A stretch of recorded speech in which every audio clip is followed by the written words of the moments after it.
Oh man, this is exactly the album we needed in 2024. With all the different directions that the metal genre has gone over the years, as good as most of them are, it's also great to just see an album that's just pure, straightforward, in-your-face heavy metal, not bound by any subgenre, and warranting non-stop headbanging throughout its 50 minutes. And that's exactly what Judas Priest does with Invincible Shield.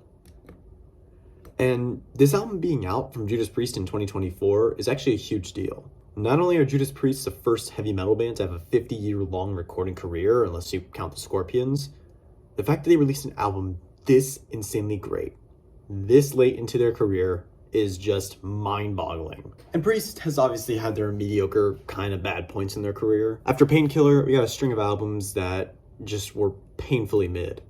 The Ripper Owens era wasn't terrible, but it tried to go for this like groove thrash sound that simply doesn't work for the Priest.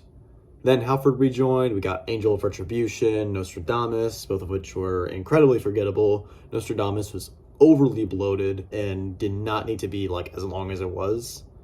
And then KK left, and then Richie Faulkner joined, and out of that we got Redeemer of Souls in 2014, which was good, but not great. But maybe it's kind of an album I need to revisit though.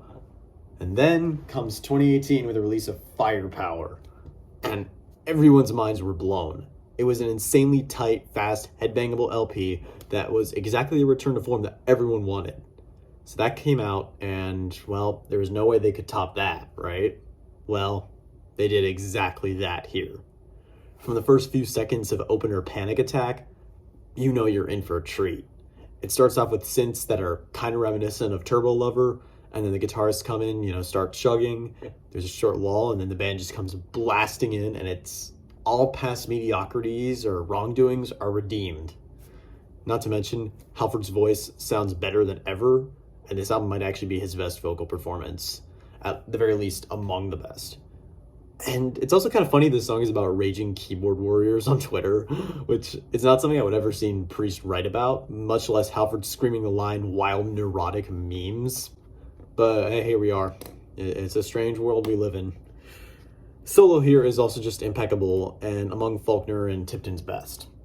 With the consistently great performance from the bass god himself, Ian Hill, with the added double kick drumming from Scott Travis, it just makes for an all-around phenomenal Priest track that sits comfortably alongside their classics. But not at any point does the album let up. Even on the slower songs like the semi-ballads Crown of Horns, Escape from Reality, which has some like kind of slower, like clean parts, and Closer Giants in the Sky. Even on those, there's still a lot of like technical prowess on display, and the solo on Crown of Horns is also incredible. I would honestly put it up among the best melodic metal solos. Seriously, dude, like they... And Priest chose some great singles for the album too. Giants in the Sky, meanwhile, has a cool classical guitar section towards the end, and serves as a tribute to the fallen metal gods like Lemmy, Dio, Dimebag, many more. There's also plenty of mid-tempo headbangers here as well, mainly Devil in Disguise and Gates of Hell. Gates of Hell in particular has like these power metal sounding hooks throughout, which also just goes to show the influence Priest had on that genre. All of the songs here have a huge sing-along sensibility with plenty of hooks, and I'd say Priest excels on Invincible Shield in that department like more than any other album they've done. Seriously, like, oh man, they just went all out with this one. The title track might actually be the best song here. Everything about it is just pure adrenaline and would be the perfect soundtrack to like some battle in a superhero fantasy movie or something.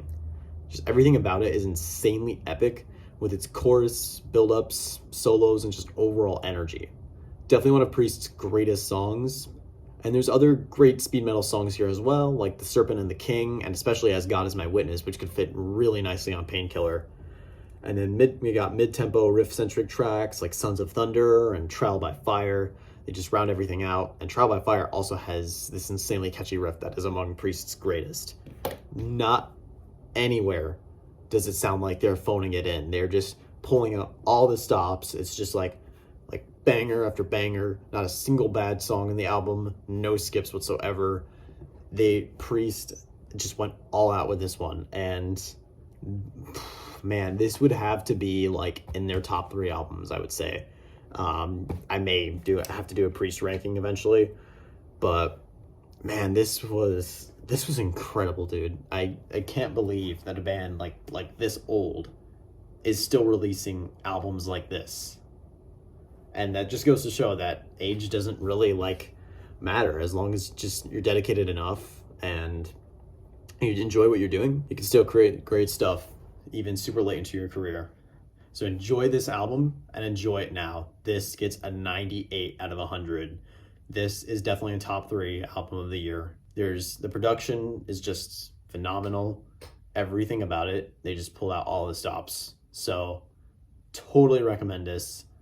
It's incredible. I kind of forget how like the bonus track sounded like. I have to give those another listen. But yeah, this, man, just go listen to it. You will not regret it. It is worth your time. All right, so hope you guys enjoyed this review. I'll have a review out soon of Come With the Storm by High on Fire as well, which I'm really excited to cover. And it's me signing off, saying farewell.